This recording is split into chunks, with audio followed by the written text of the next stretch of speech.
আমরা 9 দিগন্ত থেকে দিয়া আপনার বিএনপি বলেন, জামাত বলেন, অন্য বিরোধী দল বলেন, এই গত 20 বছর আমরা সার্ভিস দিয়ে আসছি সবাইকে।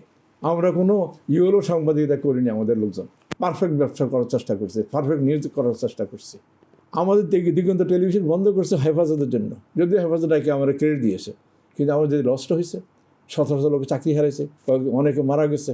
আমি তো মনে করি সরকার আমাদেরকে, বর্তমান সরকার আমার আর্গুমেন্ট থাকবে আমাদের 9 দিগন্ত চালু করার জন্য সরকারি অনুদান দেওয়া উচিত আমাদেরকে।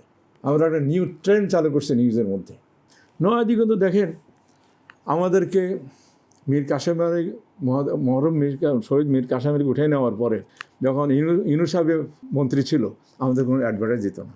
আর হেফাজতের ইনু হ্যাঁ, হেফাজতের দিন সেই 5ই মে আমাদের সেই দিন বন্ধ করে দিয়েছে, অন দ্য স্পট সব বন্ধ করে দিয়েছে। অন দ্য স্পট আমাদের ব্যবসা বাণিজ্য শেষ হয়ে গেল, শত শত লোক বেকার হয়ে গেল।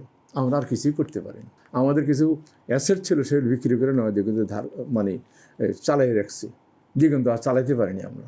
আমরাও মনে করি যে এই যে আগের সরকার এইভাবে আমাদের অত্যাচার করছে, অনাচার করছে, আমাদের অনেক ইনভেস্টমেন্ট এখানে আছে, তো সেই জিনিসটা সরকারের মাথা নিয়ে আসা উচিত যে এই দুর্দিনে আমাদের 9 দিগন্ত বিরোধী দলের সমস্ত কিছু কভার করেছে।